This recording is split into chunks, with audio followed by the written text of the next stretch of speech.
Hello मित्रों, welcome back to my YouTube channel India education Pathshala में आप सभी का बहुत बहुत स्वागत है। हमारी गणित पेडागोजी की प्रैक्टिस सेट की श्रृंखला में आपका बहुत बहुत स्वागत है। अगर आप वर्ग 3 और सीटेट की परीक्षा की तैयारी कर रहे हैं तो आपका इस वीडियो में बने रहना बहुत ज़रूरी है। चलिए दोस्तों, हम समय ना गवाते हुए अपनी प्रैक्टिस श्रृंखला को स्टार्ट करते हैं। पहला क्वेश्चन है आपके लिए, एक इकाई योजना नहीं होनी चाहिए। एक इकाई योजना नहीं होनी चाहिए तो लचीली होनी चाहिए, या फिर एक किस्म प्रदान करे, या परिचित विषयों से मिलकर बनता है, या फिर शिक्षक उन्मुख। तो इसमें एक इकाई योजना नहीं होना चाहिए की बात चल रही है। जो होनी चाहिए तो वो होनी चाहिए, जैसे कि लचीली तो होनी चाहिए, वो एक किस्म प्रदान करे या परिचित विषयों से मिलकर बनती हो, ये भी होना चाहिए।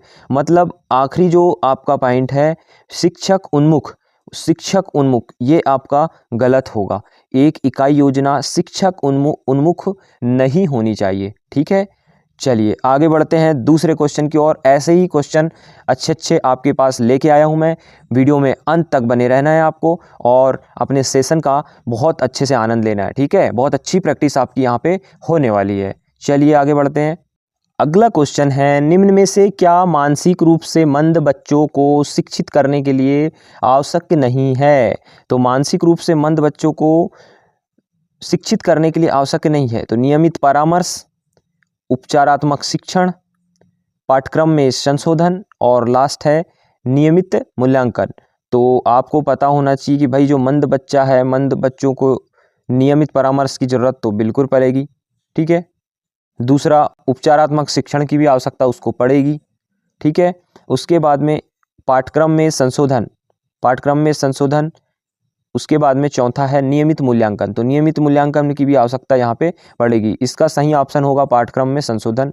तो पाठ्यक्रम में आप संशोधन करें या ना करें, मंद बुद्धि के जो बच्चे रहते हैं उनको क्या है, पाठ्यक्रम में संशोधन नहीं भी करोगे आप तो चल जाएगा। ये एक आपका जो ऑप्शन ये यहाँ पे सही होगा।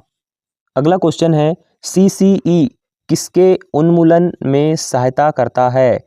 तो CCE याद करने, स्वयं अध्ययन, नियमित अध्ययन, और लास्ट में है दिए गए विकल्प में से कोई नहीं। तो जो इसका ऑप्शन का इस प्रश्न का उत्तर होगा आपका याद करना। CCE किसके उन्मूलन में सहायता करता है तो याद करना। ठीक है, याद करना में ये सहायता करता है। अगला क्वेश्चन है, क्रिया प्रसूत अनुकूलन शिक्षण मॉडल खालिस्तान द्वारा विकसित किया गया है।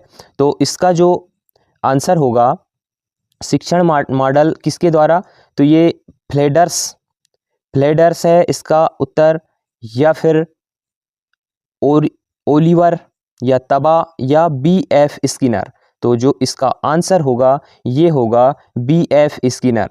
क्रिया प्रसूत अनुकूलन शिक्षण मॉडल BF स्किनर द्वारा विकसित किया गया है। अगला क्वेश्चन है, एडगर डेल के अनुभव का शंकु सापेक्ष प्रभावशीलता दर्शाता है? शिक्षण विधियां दर्शाता है, या शिक्षण सहायक सामग्री, शिक्षण तकनीक, और आखिरी है आपका मूल्यांकन तकनीक। तो जो इसका आंसर होगा B, शिक्षण सहायक सामग्री। क्या होगा इसका आंसर? B होगा, शिक्षण सहायक सामग्री।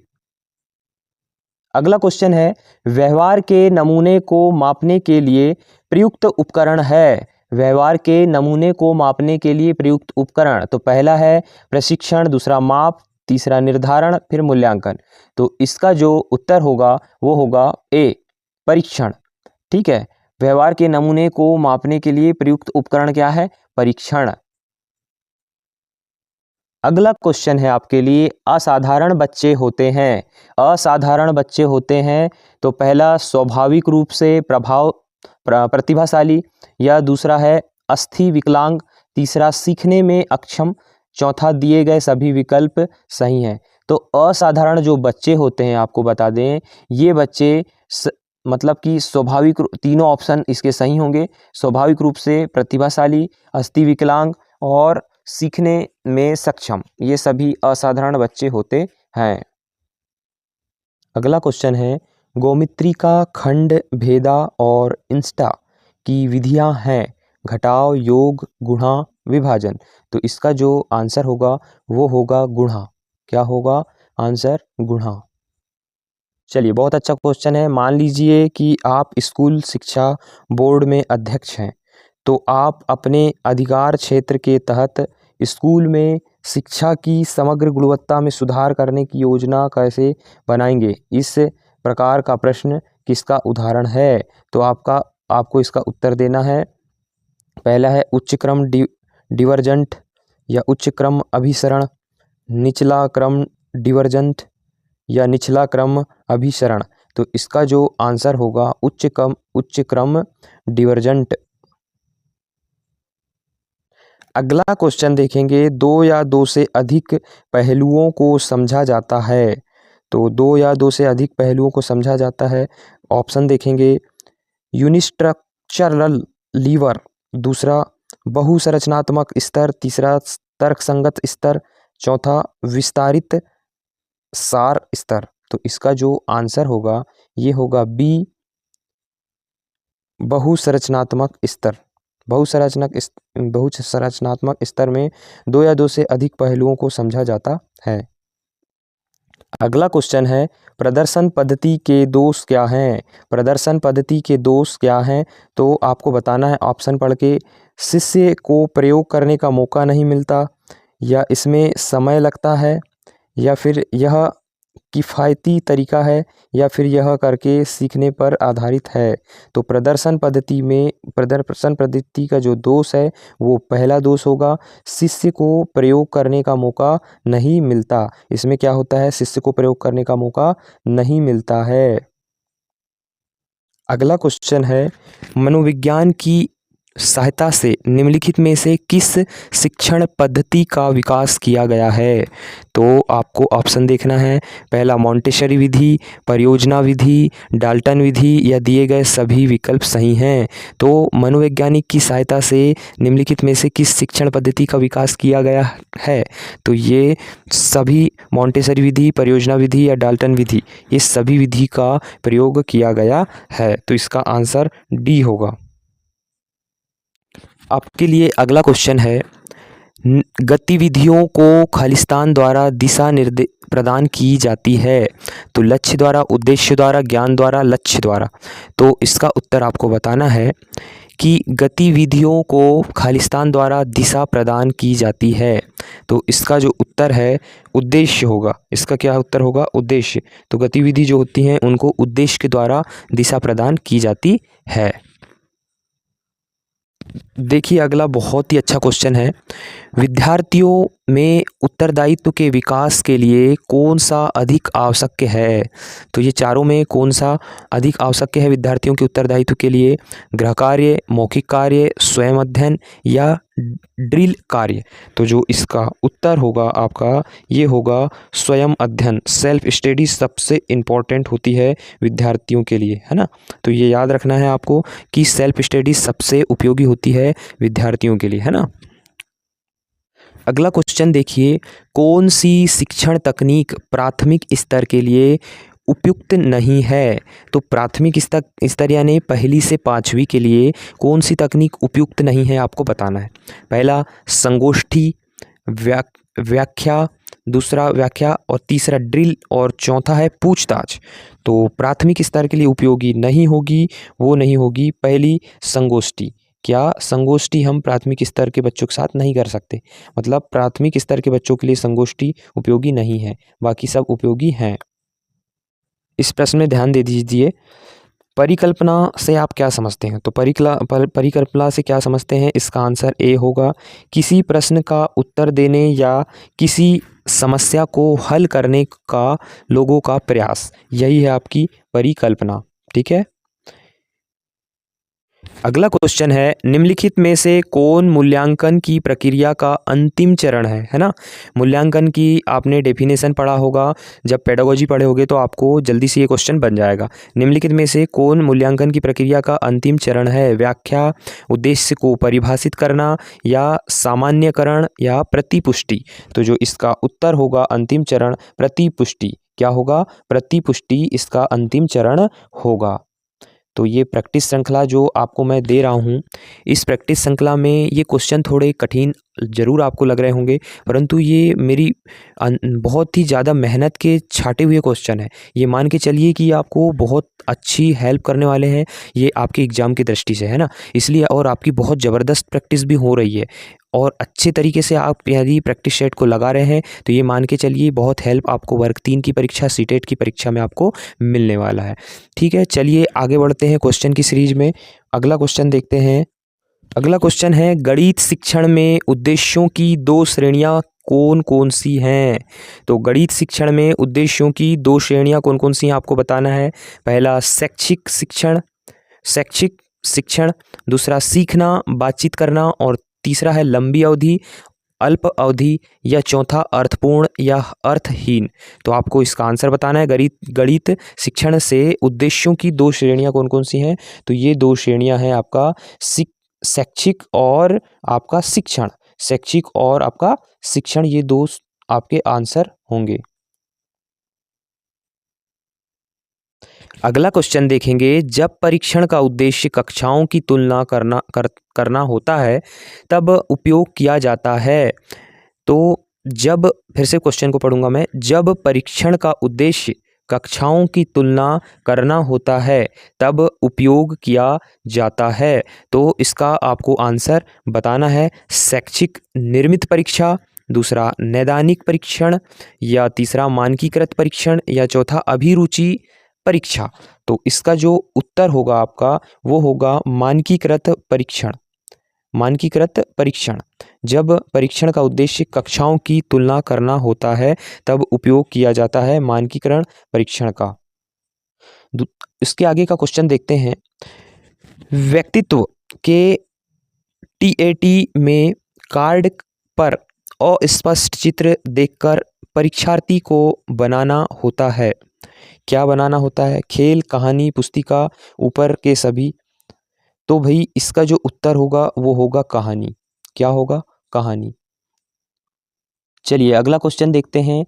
उपलब्धि परीक्षण है, तो उपलब्धि परीक्षण क्या है? शिक्षक द्वारा बना हुआ, मानकीकृत या शिक्षक द्वारा बना हुआ और मानकीकृत दोनों। तो जो इसका उत्तर होगा वो होगा सी। तो इसका उत्तर होगा शिक्षक द्वारा बना हुआ और मानकीकृत दोनों, है ना। चलिए आगे बढ़ते हैं। अगला क्वेश्चन है, निम्न में से कौन ब्रह्मगुप्त द्वारा विकसित गुणन की विधि नहीं है? तो निम्न में से कौन ब्रह्मगुप्त द्वारा विकसित गुणन की विधि नहीं है? चारों ऑप्शन में से बताइए आप। स्ता, भेद, खंड, मनमुरिका। तो जो इसका उत्तर होगा वो होगा मनमुरिका। मनमुरिका, ये याद रखना है। मैं ऐसे क्वेश्चन ला रहा हूँ कि ये आपको कहीं देखने नहीं मिलेंगे, ना ही कोई बुक में आपने देखे होंगे, और देखे भी होंगे तो कॉन्सेप्ट इतने ज़्यादा अंदर से पूछे हुए क्वेश्चन नहीं देखे होंगे, है ना। इसलिए बहुत अच्छे अच्छे क्वेश्चन हैं, इनको आप नोट करके रख लें, नोट्स बना लें और प्रैक्टिस सेट को बार बार ज़रूर देखें। ठीक है, अब अगला क्वेश्चन देखिए ज़रा। किसने कहा कि गणित वह विज्ञान है जो आवश्यक निष्कर्ष निकालता है? तो ये किसने कहा था बताइए। ये हॉगमैन ने कहा था, लोक ने कहा था कि बेंजो पियर्स ने कहा था। तो ये कहा था आपके, किसने कहा था? ये कहा था बेंजो नून पियर्स। ठीक है, ये इनने कहा था कि गणित वह विज्ञान है जो आवश्यक निष्कर्ष निकालता है। अगला क्वेश्चन का उत्तर देना है आपको। पाठ्यचर्चा का अर्थ है, पाठ्यचर्चा का अर्थ आपको बताना है। तो पाठ्यचर्चा का अर्थ अध्ययन के पाठ्यक्रम है, क्या कोर्स रेस है, क्या पाठ्य विवरण है या शैक्षिक कार्यक्रम है?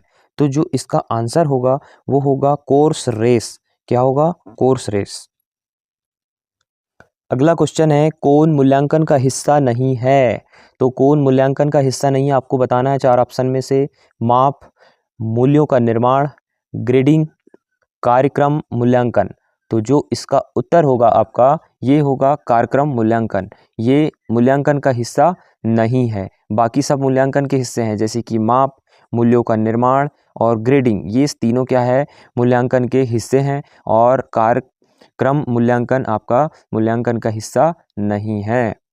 अगला क्वेश्चन देखिए, शिक्षण सहायक मटेरियल या मटेरियल सहायता का उपयोग शिक्षण को नहीं बनाता है। तो आपको चारों ऑप्शन पढ़ के देखना है कि दिलचस्प, प्रभावी, प्रेरित, निष्क्रिय। तो इसका जो उत्तर होगा ये होगा निष्क्रिय। निष्क्रिय इसका उत्तर होगा। शिक्षण सहायक मटेरियल या मटेरियल सहायता का उपयोग शिक्षण को नहीं बनाता, निष्क्रिय। अगला क्वेश्चन है संज्ञानात्मक डोमेन का उच्चतम स्तर है। संज्ञानात्मक डोमेन का उच्चतम स्तर है, तो इसका जो उत्तर होगा, पहले ऑप्शन पढ़ते हैं। संश्लेषण, विश्लेषण, बोध, मूल्यांकन। तो जो इसका उत्तर होगा आपका ये होगा मूल्यांकन। क्या होगा? मूल्यांकन। संज्ञानात्मक डोमेन का उच्चतम स्तर क्या होगा? मूल्यांकन। अगला क्वेश्चन है नई स्थिति में पिछली सीखी गई सामग्री का उपयोग करना है।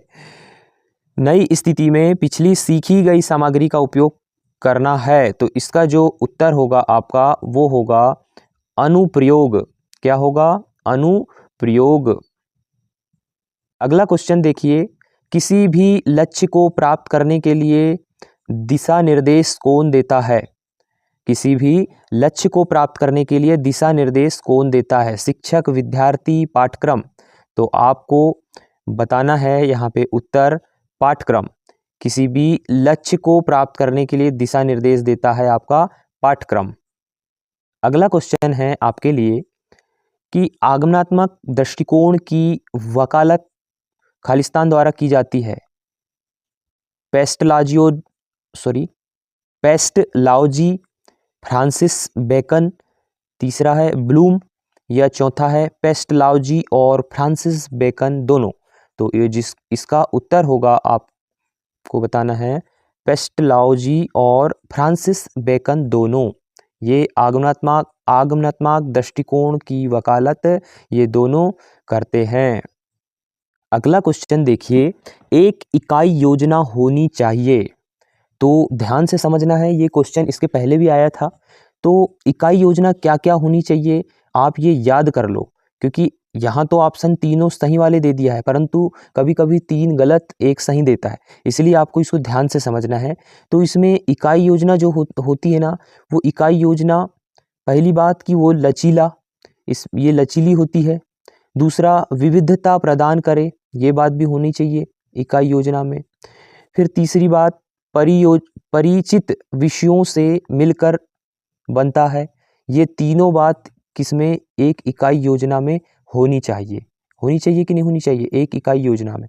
तो ये सभी ऑप्शन आपके सही होंगे, तो इसका उत्तर डी हो जाएगा। ठीक है।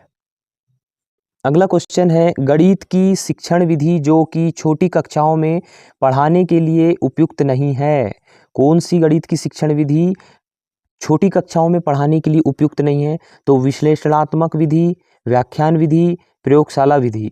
तो इसका जो आप उत्तर होगा ये होगा दूसरा, व्याख्यान विधि। व्याख्यान विधि उपयोगी नहीं है छोटी कक्षाओं के लिए। ठीक है। बाकी विश्लेषणात्मक विधि उपयोगी है, प्रयोगशाला विधि उपयोगी है, और आप चौथा प्रेरक उत्प्रेरक विधि उपयोगी यहाँ पे होगी। अगला क्वेश्चन देखते हैं हम। गार्डनर ने 7 बुद्धिमत्ताओं की एक सूची तैयार की जो निम्नलिखित में से एक नहीं है। तो ये 3 हैं, एक नहीं है निम्नलिखित में से। तो यहाँ से देखना है, तार्किक गणितीय बुद्धिमत्ता, विशेष बुद्धिमत्ता, या कायिक गतिकीय बुद्धि, या फिर भावात्मक बुद्धि। तो इसमें एक नहीं है, वो नहीं है कौन सी? डी, भावात्मक बुद्धि। ठीक है। ये भावात्मक बुद्धि नहीं है। गार्डनर के 7 बुद्धिमत्ताओं की एक सूची तैयार की है जो निम्नलिखित में से एक नहीं है, तो ये भावात्मक बुद्धि नहीं है। क्वेश्चनों को इतना ज़्यादा घुमा देता है कि क्वेश्चन 2 बार पढ़ने पर भी समझ में नहीं आते, है ना। इसलिए आपको ध्यानपूर्वक ही इनके उत्तर करना है, बहुत अच्छे से आंसर करना है, बहुत जल्दबाजी में आपको उत्तर नहीं कर देना है। ठीक है। बहुत अच्छे प्रैक्टिस सेट है आपके लिए, बहुत कठिन स्तर के हैं। पहले तो मुझे भी कठिन लग रहे थे, तो आप समझिए जब इतने कठिन स्तर के मैंने आपके लिए लाया हूं तो कहीं ना कहीं इसका कोई मकसद होगा, क्योंकि वर्ग 3 सीटेट या अन्य एग्जामों में ये देखे गए हैं। वही क्वेश्चन आपको मैं दे रहा हूं, अलग अलग बुकों से निकाल करके ये क्वेश्चन दे रहा हूं। ठीक है। तो इन क्वेश्चनों को आप ध्यान से प्रैक्टिस करिए। ये मान के चलिए आप एक बार 2 बार यदि आपने इन क्वेश्चनों को लगा लिया तो बहुत अच्छी आपकी तैयारी हो जाएगी, अलग स्तर की तैयारी हो जाएगी आपकी। देखिए क्वेश्चन अगला, तर्क का कौन सा रूप परिसर के एक सेट से एक विशिष्ट निष्कर्ष निकालने की प्रक्रिया है? तो ऑप्शन है तर्कवाद, निगमनात्मक तर्क, आगमनात्मक तर्क, संभाव्य। तो जो इसका उत्तर होगा आपका वो होगा बी, निगमनात्मक तर्क। तर्क कौन सा तर्क का कौन सा रूप परिसर के एक सेट से एक विशिष्ट निष्कर्ष निकालने की प्रक्रिया है? तो ये है निगमनात्मक तर्क। ठीक है। एक अच्छा उद्देश्य होना चाहिए। एक अच्छा उद्देश्य कौन सा होना चाहिए? वो होना चाहिए परीक्षण योग्य। परीक्षण योग्य एक अच्छा उद्देश्य होना चाहिए। कौन सा होना चाहिए? परीक्षण योग्य। बाकी सब गलत होंगे, ये सही होगा आपका। एक अच्छा उद्देश्य क्या होना चाहिए? परीक्षण योग्य उद्देश्य होना चाहिए। अगला देखते हैं, खालिस्तान में मौलिक रूप से पूरी अध्यापन सीखने की प्रक्रिया होती है। कक्षा कक्ष में, स्कूल में, समाज में, घर में। तो इसका जो उत्तर होगा वो होगा समाज में। ठीक है। खालिस्तान में मौलिक रूप से, समाज में मौलिक रूप से पूरी तरह अध्यापन सीखने की प्रक्रिया होती है। तो आज के जो क्वेश्चन मैंने बताया आपको, बहुत ज़बरदस्त क्वेश्चन थे, बहुत ही अच्छी श्रृंखला थी। ये मान के चलिए आपको इतने क्वेश्चनों में कोई ना कोई क्वेश्चन आपको ज़रूर देखने मिलेगा। बहुत बेहतरीन अच्छा संग्रह मैंने लाया हूँ। ऐसी प्रैक्टिस श्रृंखला मैं लाते जाऊँगा। आप ज़रूर मेरी प्रैक्टिस श्रृंखलाओं को, पूरी प्रैक्टिस श्रृंखलाओं को देखिए। आपको बहुत बहुत फ़ायदा मिलने वाला है आपकी वर्ग 3 की परीक्षा में, सीटेट की परीक्षा में। ठीक है। चलिए अगले वीडियो में मैं ऐसी ही 50 क्वेश्चनों की श्रृंखला लेकर उपस्थित होऊंगा दोस्तों। बहुत बहुत धन्यवाद आपको ये चैनल देखने के लिए, और प्लीज़ मेरे चैनल को सब्सक्राइब ज़रूर कर लें, क्योंकि आने वाले वीडियो आपके पास में जल्दी से जल्दी पहुंच जाएंगे। ठीक है। और अच्छी तैयारी करिए। मैं आशा करता हूं कि इस बार आप वर्ग 3 में अच्छे नंबरों के साथ क्वालिफाई हो जाएं। ठीक है, ताकि आप चयन परीक्षा में बैठ पाएँ। बहुत अच्छी मेहनत कीजिए, और लगभग आप कम से कम 10 घंटे तो अपनी पढ़ाई को दीजिए। अब जो समय बचा हुआ है आपके पास में, बहुत कम समय बचा हुआ है। बेहतरीन तैयारी के साथ में उभरिए, बहुत अच्छा प्रयास कीजिए, आपको सफलता ज़रूर मिलेगी ही, ये मैं कामना करता हूँ। ठीक है। धन्यवाद मित्रों, बहुत बहुत धन्यवाद।